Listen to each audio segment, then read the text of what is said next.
Halo, Assalamualaikum warahmatullahi wabarakatuh.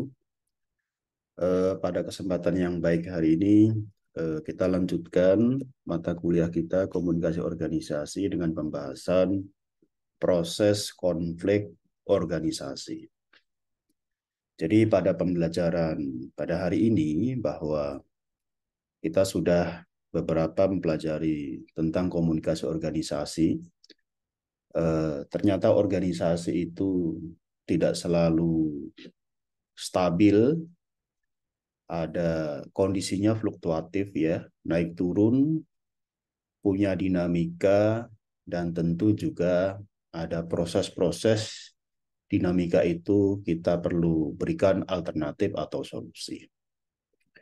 Oleh karena itu, pada kesempatan yang baik hari ini, kita mempelajari proses konflik dalam organisasi. Oke, yang pertama, kita definisikan dulu apa sebetulnya penyebab dari konflik. Nah, ada dua di sini yang kemungkinan besar bisa menjadi pemicu konflik. Yang pertama, memang sifat dasar manusia itu memiliki persamaan dan juga memiliki perilaku perbedaan. Jadi ada persamaan dan juga ada perbedaan perilaku, ya.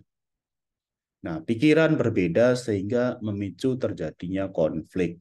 Kalau pikiran sama biasanya ya harmonis ya. Kalau sesuatu sama, idenya sama, visi misinya sama, tujuannya sama, ya tentu tidak ada masalah. Tetapi ketika terjadi perbedaan, tujuannya berbeda, cara kerjanya berbeda, perilakunya berbeda, persepsinya berbeda, ya tentu itu bisa memicu konflik. Meskipun juga perbedaan itu tentu tidak lalu dijadikan alasan untuk konflik, tentu tidak. Tetapi biasanya perbedaan itulah yang menciptakan konflik. Perbedaan kepentingan, perbedaan tujuan, perbedaan golongan, perbedaan suku, perbedaan cara kerja, perbedaan cara komunikasi, dan sebagainya, itu bisa memicu konflik. Itu yang pertama. Yang kedua, ketidaksesuaian antar dua orang anggota organisasi atau lebih yang timbul karena fakta. Jadi fakta itu bisa diinterpretasikan sesuai dengan pola pikir orangnya masing-masing. Jadi tidak semua fakta kemudian kita satu persepsi ya. Nah, karena tidak sesuai, mungkin tidak cocok dua orang atau beberapa orang, itu juga bisa memicu konflik. Nah, selanjutnya ini adalah ciri-ciri organisasi mengalami konflik. Jadi kita mengidentifikasi kapan organisasi itu kemudian eh, mengalami konflik. Kita bisa mengetahui ciri-cirinya. Yang pertama, terdapat perbedaan pendapat atau pertentangan antar individu atau kelompok. Itu yang pertama. Jadi ada perbedaan pendapat, perbedaan persepsi. Ya, perbedaan pendapat saja bisa memicu konflik, apalagi perbedaan pendapatan ya. Nah, itu logis, rasional antara individu, antar individu dengan individu yang lain, atau dengan kelompok, atau kelompok satu dengan kelompok yang lain. Itu biasanya dimulai dari perbedaan pendapat, baik di level individu maupun di level kelompok. Perbedaan memaknai cara kerja, perbedaan memaknai fakta, perbedaan memaknai semacam solusi-solusi alternatif ya sehingga kemudian menimbulkan sesuatu yang tidak diharapkan. Yang kedua, terdapat perselisihan dalam mencapai tujuan program organisasi. Tidak hanya perbedaan tentu saja, ternyata juga untuk mencapai program organisasi itu juga bisa memunculkan konflik ya. Jadi untuk mencapai program organisasi, karena dalam sebuah organisasi itu kan pasti ada visi, misi, dan tujuan. Nah, itu ketika terjadi perselisihan untuk meraih tujuan organisasi itu juga memunculkan konflik. Yang satu berpendapat begini, yang satu berpendapat begitu. Padahal sebetulnya untuk mencapai tujuan itu pun juga memicu konflik. Nah, yang ketiga, terdapat pertentangan norma dan nilai-nilai individu maupun kelompok. Ada norma-norma yang dianut ya, kemudian ada nilai-nilai individu maupun nilai-nilai kelompok. Jadi ketika cara kerjanya itu sudah bertentangan dengan norma, dengan nilai-nilai individu atau kelompok, ya tentu itu bisa memunculkan sebuah konflik begitu. Kalau memang itu tidak dikelola dengan baik. Karena itu adalah norma nilai-nilai itu sebuah kesepakatan yang disepakati baik secara individu maupun kelompok, biasanya di masyarakat atau dalam konteks ini di sebuah organisasi. Ketika dianggap melanggar norma atau melanggar nilai-nilai kelompok, nah itu juga bisa terjadinya konflik. Yang keempat, adanya sikap dan perilaku saling meniadakan, menghalangi pihak lain untuk memperoleh kemenangan, dan memperebutkan sumber daya organisasi yang terbatas. Saling meniadakan biasanya dalam kompetisi ya. Dalam organisasi biasanya ada kompetisi, ada posisi tertentu yang kosong, yang diperebutkan, kemudian antara kompetitor itu saling menjegal satu sama lain untuk memperebutkan kursi itu, kursi kekuasaan. Ini juga bisa kita lihat bahwa ciri-ciri organisasi itu mengalami konflik. Biasanya misalnya menjelang pilkada, menjelang pilpres itu kan saling saling apa ya, saling mendelegitimasi satu sama lain, saling menghina, saling mengkritik, saling membuat negatif campaign, bahkan saling membuat black campaign. Itu menjadi sumber konflik dan itu menandakan bahwa organisasi itu mengalami konflik. Kalau tidak dikelola dengan baik, tentu akan berakibat fatal. Yang kelima, adanya perdebatan dan pertentangan sebagai akibat munculnya kreativitas. Bayangkan sebuah kreativitas yang di situ menjadi prioritas. Jadi orang itu kan harus punya kreativitas, orang itu harus punya inovasi ya. Tetapi kreativitas yang muncul, inisiatif yang muncul dan gagasan-gagasan baru ya, inovasi tadi untuk mencapai tujuan organisasi itu juga bisa menimbulkan konflik. Kenapa demikian? Karena terjadi perdebatan dan pertentangan. Perbedaan kreativitas dalam menyelesaikan masalah atau perbedaan inisiatif dalam mencapai tujuan organisasi itu sebetulnya juga bisa menimbulkan konflik. Jadi setiap orang punya pengalaman, punya bahan-bahan atau bacaan, ya punya ide-ide, gagasan-gagasan yang berbeda satu sama lain. Kalau kemudian gagasan itu sebetulnya baik, kreativitas itu sebetulnya baik, tetapi ketika terjadi perbedaan, pertentangan, ya kemudian perdebatan, maka itu juga bisa menimbulkan konflik. Nah, itulah jadi ada 5 ini ya, ciri-ciri organisasi mengalami konflik. Jadi ketika Anda masuk dalam sebuah organisasi, kemudian ada 5 ciri ini, berarti Anda bisa menandakan atau mengidentifikasi bahwa organisasi itu sedang mengalami konflik. Nah, kemudian ini adalah model proses konflik atau tahapan-tahapan konflik. Yang pertama adalah antecedents of conflict, yaitu permulaan konflik. Permulaan konflik itu seperti yang saya jelaskan tadi, terjadinya perbedaan, ya, terjadinya hal yang memang tidak lazim, perbedaan persepsi dan sebagainya. Itu namanya antecedents of conflict. Permulaan konflik sudah dimulai, ya, sudah ada tanda-tanda bahwa organisasi itu mulai muncul konflik, ya. Itu yang pertama. Yang kedua, perceived conflict.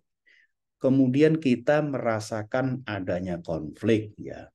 Mungkin konfliknya itu belum kelihatan betul, tetapi Anda sebagai anggota atau bagian dari sebuah organisasi dalam bentuk apapun, ya, apakah itu dalam bentuk institusi pendidikan, dalam bentuk perusahaan, dalam bentuk partai politik, dalam bentuk kantor-kantor kementerian dan sebagainya, Anda merasakan sudah tidak ada komunikasi misalnya.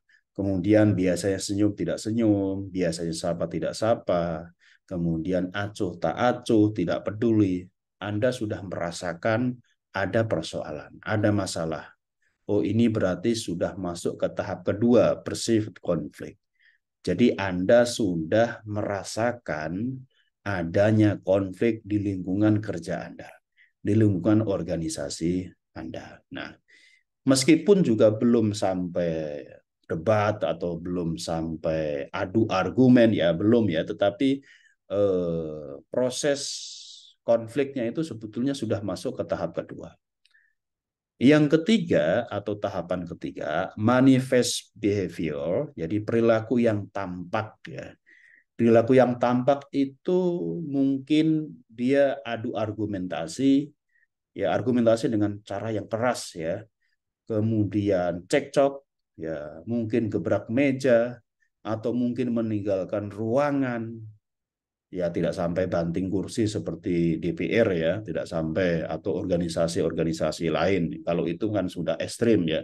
Jadi ketika konflik di kantor kemudian kursi melayang, itu kan ekstrim. Ya, mungkin debat, mungkin meninggalkan ruangan, atau mungkin akhirnya intonasinya tinggi, marah-marah. Nah, itu berarti sudah pada tahap ketiga, manifest behavior, perilaku yang sudah tampak.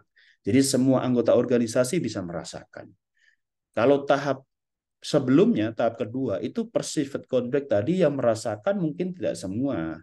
Orang-orang tertentu mungkin, ya, yang punya sensitivitas komunikasi yang baik.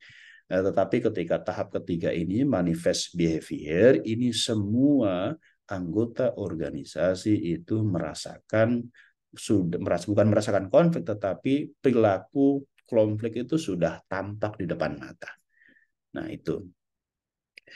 Tahap keempat itu conflict resolution, jadi pengelolaan konflik. Nah, ketika konflik itu sudah di depan mata, sudah saling debat, ya, sudah saling meninggalkan ruangan dan sebagainya, itu tanda-tanda bahwa organisasi harus dikelola.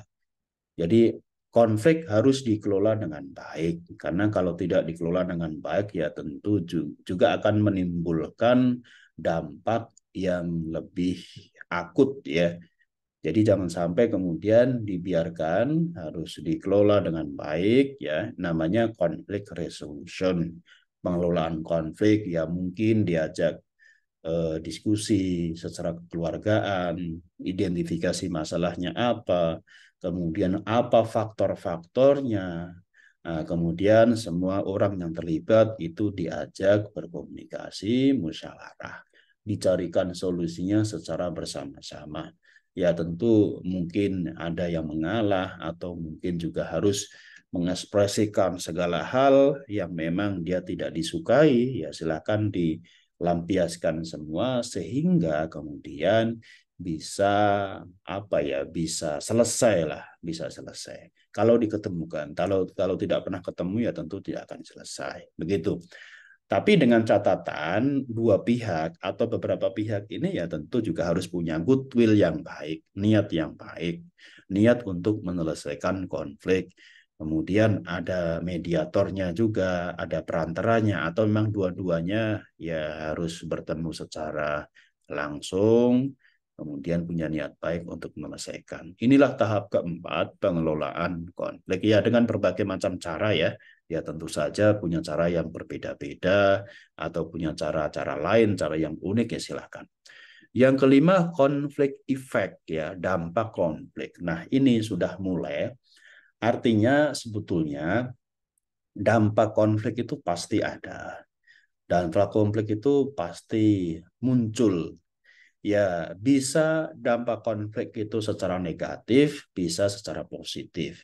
Secara positif tentu konflik itu membuat kita menjadi tahu apa yang kurang, menjadi tahu kelemahan-kelemahan kita, menjadi tahu masukan-masukan, saran-saran, ide-ide, inisiatif-inisiatif, menjadi tahu ada perbedaan-perbedaan, ada persepsi-persepsi.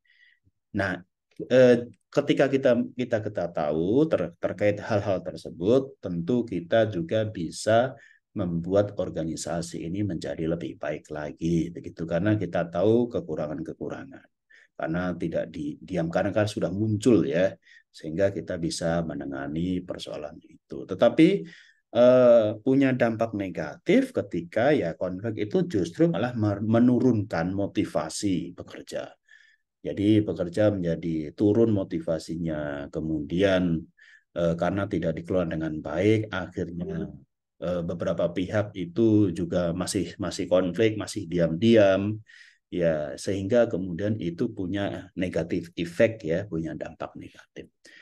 Nah, nah selanjutnya ini penting ini soal paradigma ya, ini perbedaan pandangan, pandangan tradisional dan pandangan modern. Kalian mungkin nanti akan bisa membedakan, bahkan kalian itu bisa mengidentifikasi bahwa dalam organisasi kalian nanti itu apakah mengikuti pandangan tradisional atau mengikuti pandangan modern ya. Atau secara individu kalian juga mengidentifikasi diri Anda sendiri apakah mengikuti atau percaya terhadap pandangan tradisional atau percaya terhadap pandangan modern. Yang pertama pandangan tradisional. Nah, pandangan ini konflik dapat dihindarkan. Dia punya pola pikir bahwa konflik dapat dihindarkan. Jadi bisa dihindari. Ya logis sih bahwa kita bisa menghindari konflik ya. Ya, kalau pandangan modern, konflik tidak dapat dihindarkan. Dalam sebuah organisasi, dalam pandangan modern, itu pasti akan terjadi konflik. Kalian mau pindah kuliah di mana, kalian mau pindah kantor di mana, kalian mau pindah perusahaan di mana, itu pasti akan menghadapi konflik. Baik secara small, kecil, maupun menengah, atau konflik yang besar, konflik yang tinggi. Gitu. Jadi kalian pilih yang mana? Apakah tradisional atau modern? Itu yang pertama. Yang kedua, dalam pandangan tradisional, konflik tidak perlu terjadi. Nggak usah terjadi konflik ini karena efeknya negatif. Karena bisa menimbulkan trauma. Karena bisa menurunkan motivasi kerja. Nah, kalau pandangan modern, konflik pasti terjadi. Nggak mungkin nggak terjadi. Ya, dalam pandangan modern, dalam sebuah organisasi itu pasti ada konflik. Dimanapun organisasi itu dikelola seperti apa, pasti ada perbedaan persepsi. Pasti ada orang yang memang cara-caranya berbeda. Punya inovasi, punya kreativitas yang berbeda. Jadi konflik itu pasti terjadi. Kalau pandangan tradisional, konflik tidak perlu terjadi. Kalau pandangan modern, konflik pasti terjadi. Dalam pandangan tradisional, konflik mengganggu organisasi dan menghalangi pelaksanaan optimal. Konflik itu menjadi pemicu organisasi terganggu. Nah, kemudian menjadi apa ya, menurunkan apa semacam kinerja atau menghalangi optimalisasi kerja. Nah, kalau pandangan modern, konflik dapat membantu atau menghambat. Ya, ada dua kemungkinan ya dalam pandangan modern. Konflik itu bisa membantu. Membantu apa? Membantu organisasi untuk tumbuh lebih baik. Misalnya karena dalam konflik itu kan pasti muncul kritikan-kritikan, masukan, muncul sesuatu pandangan-pandangan yang bentrok ya sehingga kita bisa mengidentifikasinya.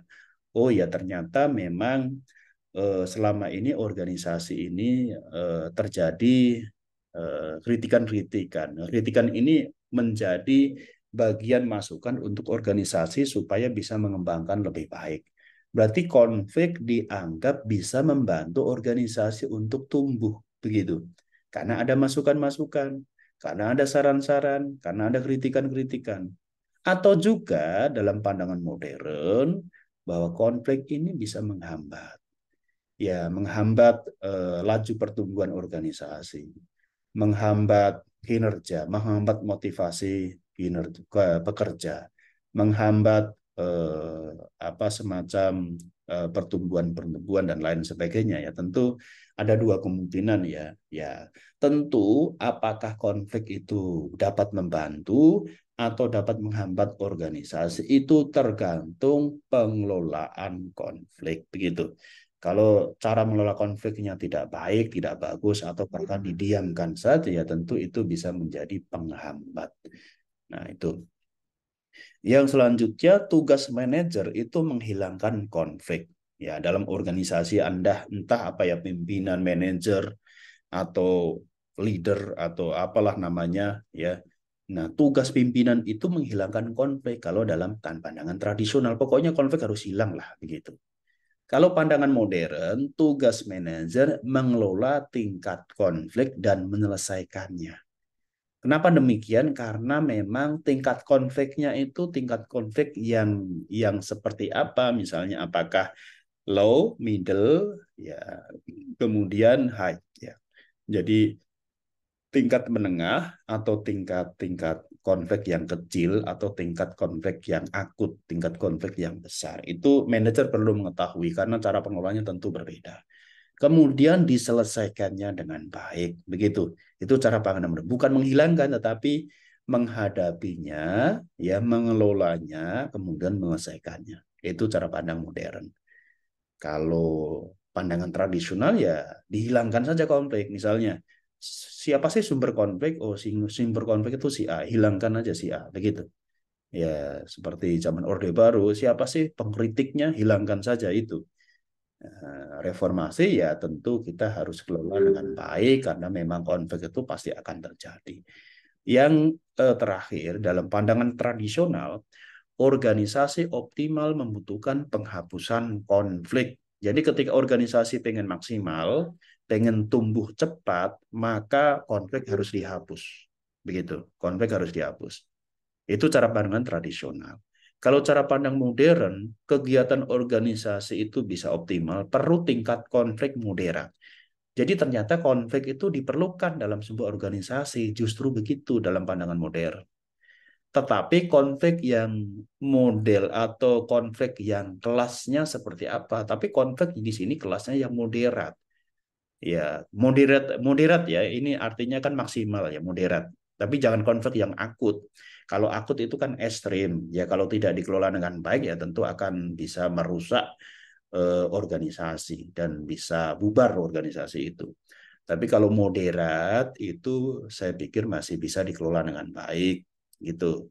Jadi dan itu nanti kalau cara pandangan modern itu memberikan banyak masukan-masukan untuk organisasi, untuk perbaikan-perbaikan sehingga menjadi organisasi tumbuh dengan lebih baik lagi. Gitu. Oke, ini pandangan tradisional dan pandangan modern. Kemudian jenis-jenis konflik di sini. Yang pertama konflik dalam diri individu. Ya, diri individu dengan diri kita sendiri ya. Kalian kan bisa berkomunikasi dengan diri kalian sendiri kan. Ya misalnya anjing di depan kalian takut kan kalian mau lewat atau enggak atau pulang lagi atau lewat. Kalau lewat dikejar anjing, kalau pulang saya enggak masuk kuliah misalnya. Nah, itu kan kalian punya komunikasi dengan diri sendiri. Jadi diri kalian misalnya dalam dunia kerja saya tidak nyaman kerja di sini. Gimana ya saya resign kalau desain saya nganggur. Nah, kemudian kalau saya kerja saya makan hati terus dan sebagainya. Nah, itu diri sendiri itu juga bisa konflik gitu. Kalian tuh bisa konflik dengan diri kita sendiri, bukan dengan orang lain, dengan diri kita sendiri berkecamuk begitu. Itu yang pertama. Yang kedua, konflik antar individu, antar kolega, antar teman. Mungkin perbedaan persepsi, perbedaan pandangan, atau perbedaan cara kerja, perbedaan menyelesaikan masalah. Itu bisa konflik juga antar individu. Mungkin satu orang ya. Ya, misalnya Anda dengan teman Anda misalnya, biasanya sama, tetapi kali ini dalam menyelesaikan masalah ini terjadi perbedaan, sehingga kalian itu marah-marah sama teman, mereka juga marah-marah, dia juga marah-marah, kemudian adu debat, adu argumentasi dan sebagainya. Mungkin kalau papasan tidak saling menyapa, tidak saling melihat, itu berarti sudah terjadi konflik antar individu, begitu. Yang ketiga adalah konflik antara individu dan kelompok. Nah, ini repot nih, satu orang melawan kelompok. Misalnya dulu itu Ahok konflik dengan FBR. Nah itu kan dalam organisasi. Organisasi melawan individu atau individu melawan organisasi. Itu bisa terjadi. Ya. Jadi Anda sendiri kemudian berkonflik pada sebuah organisasi. Organisasi apapun itu ya, apakah organisasi primordial ataukah organisasi sebuah komunitas, sebuah kelompok-kelompok formal maupun informal. Nah, itu bisa terjadi individu dengan kelompok. Yang keempat, konflik antar kelompok dalam organisasi yang sama. Ya, dalam organisasi yang sama. Misalnya konflik antar fakultas. Ya, antar kelompok dalam organisasi yang sama. Misalnya satu universitas, kemudian fakultas A konflik dengan fakultas B. Itu bisa itu. Pemicunya apa? Ya, bisa remeh-temeh, juga pemicu hal-hal yang berat ya. Kalau pemicu itu kan memicu saja. Karena memang pemicu itu sebetulnya kan interpretasi dari kita. Kalau persoalan kecil kemudian kita anggap besar, ya tentu juga akan menimbulkan konflik. Tapi persoalan besar tapi kita anggap sepele, ya mungkin tidak terjadi konflik. Soal interpretasi saja. Jadi kalian jangan menganggap bahwa persoalan kecil itu tidak akan menimbulkan konflik. Bisa menimbulkan konflik. Ya bisa. Perbedaan pilihan saja ya dalam partai atau dalam capres itu bisa menimbulkan konflik. Padahal cuma perbedaan pilihan ya. Nah, itu kemudian konflik antar organisasi. Nah, atau antar negara, misalnya seperti Israel dan Palestina itu kan konflik kan, antar negara itu, antar organisasi, organisasi dalam level negara. Ya, penyebabnya apa ya? Macam-macam. Ya, muncul mungkin penyebabnya rebutan rebutan kawasan atau apalah ya sehingga menimbulkan konflik berkepanjangan.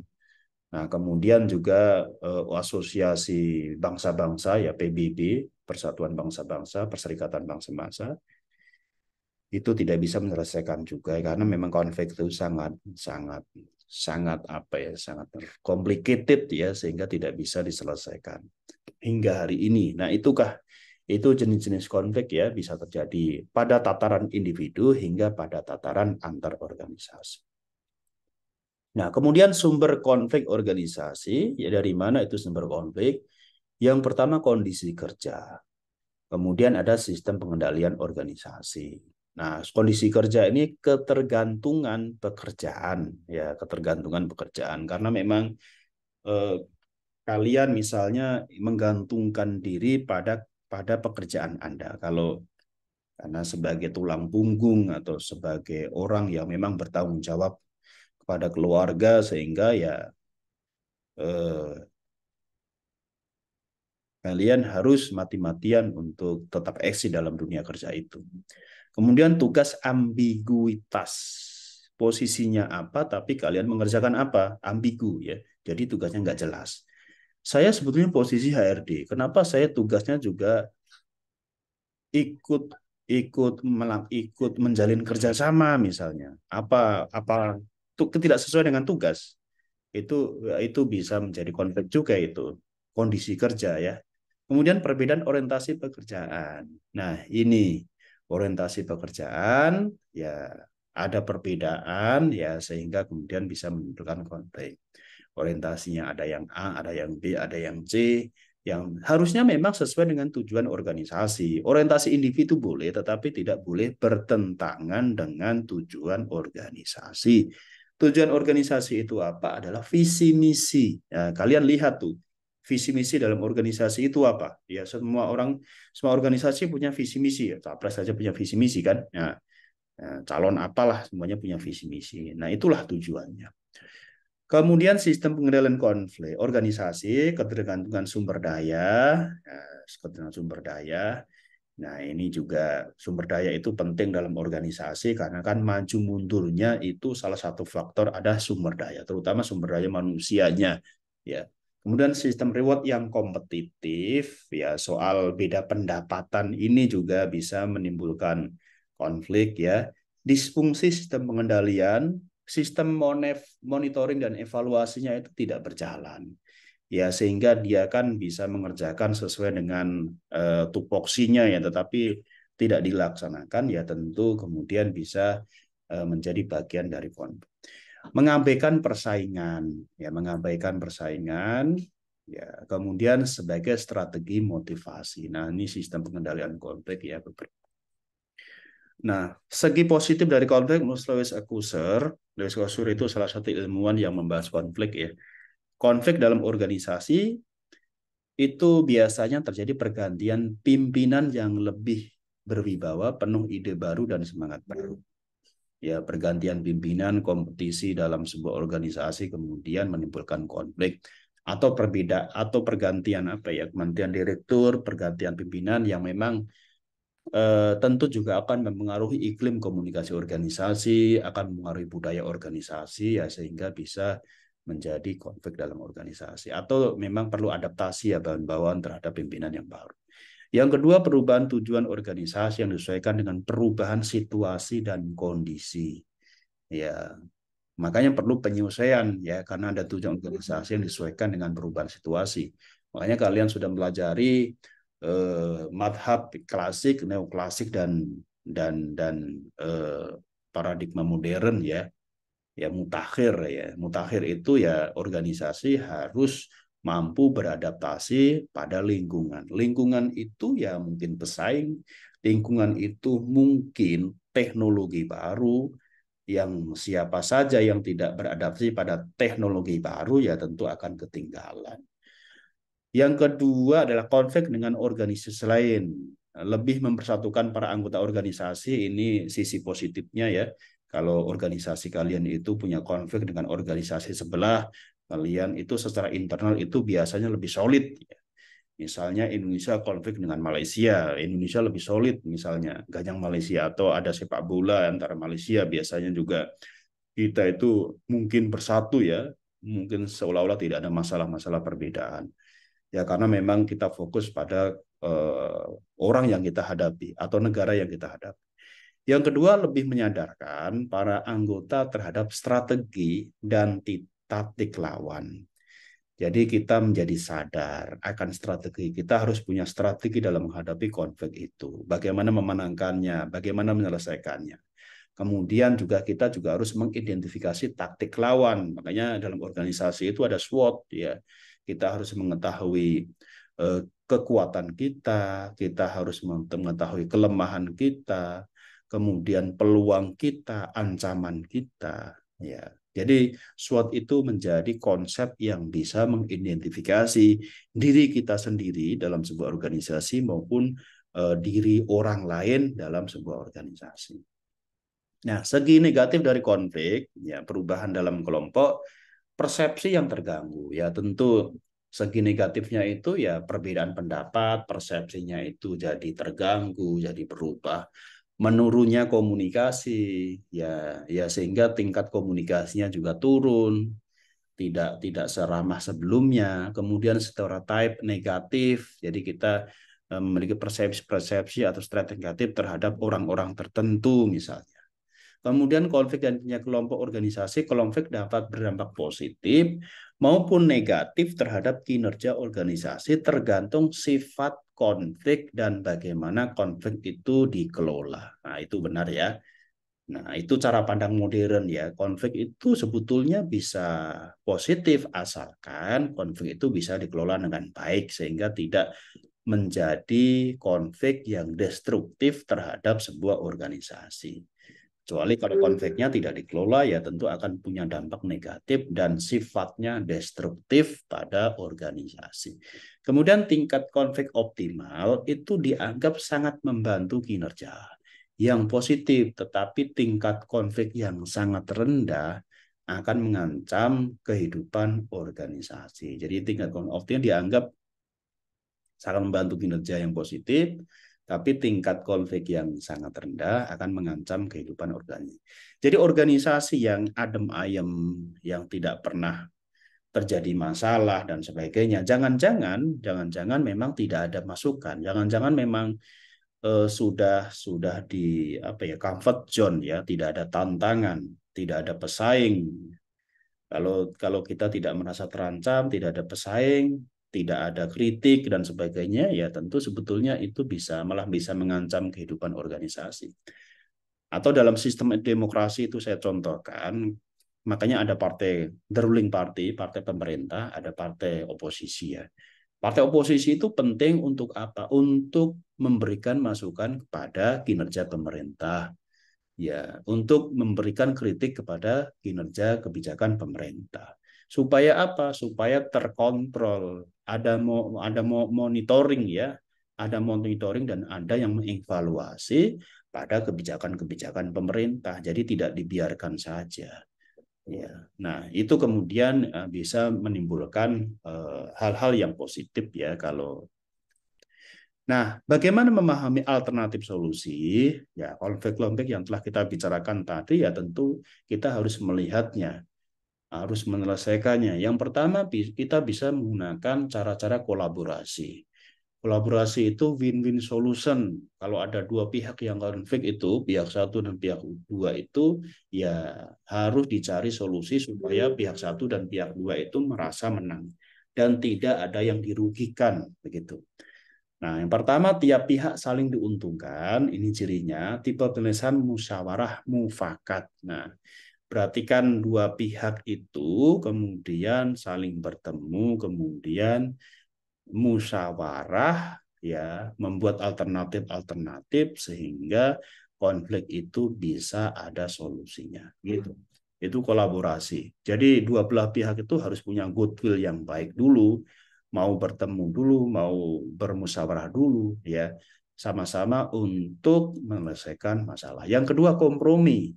Nah, kompromi ini dilakukan jika jumlah yang diperlukan terbatas. Misalnya kita bisa melihat jika posisi dengan lawan sama-sama kuat, ya kompromi saja. Jadi kalau kemudian konflik secara terus-menerus, ya itu akan menimbulkan kerugian kedua belah pihak. Begitu. Ya, misalnya Israel dan Palestina itu kompromi saja lah, begitu. Jadi kalau sampai hari ini kan sudah puluhan tahun ya terjadi konflik dua negara itu. Daripada perang terus, ya sama-sama meninggalkan korban, ya sama-sama akan ada korban-korban baru, ya kompromi saja gitu. Karena kan sama-sama kuat sebetulnya, ya. Dan juga perang itu tidak menyelesaikan masalah, malah akan memunculkan korban. Yang ketiga, akomodasi. Jika kita pihak salah, lawan pihak benar, solusinya menyesuaikan diri dengan lawan. Kita harus sadar, apakah kita di pihak yang benar atau kita di pihak yang salah. Kalau kita di pihak yang salah, atau kita posisinya itu pasti kalah. Kalau kita konflik dengan mereka, ya sudahlah, menyesuaikan diri saja gitu. Namanya mengakomodasi, begitu. Yang keempat, kompetisi. Kompetisi itu bisa kalau sama-sama kuat. Ya kalau memang kita tidak mau ngalah ya. Sama-sama kuat, kita punya potensi menang. Lawan juga punya potensi menang, ya kita kompetisi. Gitu. Kompetisi saja. Nah, kemudian menghindar jika masalahnya sepele dan ketika kita ikut konflik malah kita menghabiskan waktu, energi, biaya dan sebagainya. Udah kita mengalah saja gitu. Kalau masalahnya sepele, kita anggap itu nggak perlu kita ributkan lagi. Kita anggap nggak usah lah kita kita bicarakan lagi karena itu masalah yang sebetulnya tidak seberapa. Itu ya. Misalnya fitnah segala macam itu dijogetin aja kalau dalam pilpres sekarang. Oke, saya pikir demikian materi tentang proses konflik dalam sebuah organisasi. Pada intinya bahwa organisasi itu penuh dengan dinamika. Organisasi itu tidak akan pernah stabil ya, pasti ada sesuatu yang berubah karena memang sifatnya organisasi itu pasti akan menyesuaikan persoalan-persoalan atau adaptasi lingkungan. Sehingga karena organisasi itu punya anggota-anggota yang banyak ya, sehingga setiap anggota itu pasti punya perbedaan pendapat, perbedaan persepsi, perbedaan cara kerja, ada momentum untuk kompetisi, ada kompetisi untuk mendapatkan sebuah kursi kekuasaan, ya pasti itu akan menimbulkan konflik. Dan konflik itu tidak dihapus, tetapi konflik itu dikelola dengan baik, sehingga justru konflik itu akan membuat organisasi semakin cepat tumbuh lebih baik. Saya pikir demikian materi pada hari yang baik ini. Kita lanjutkan materi selanjutnya, materi-materi komunikasi organisasi. Terima kasih. Demikian dari saya. Assalamualaikum warahmatullahi wabarakatuh. Salam Pancasila.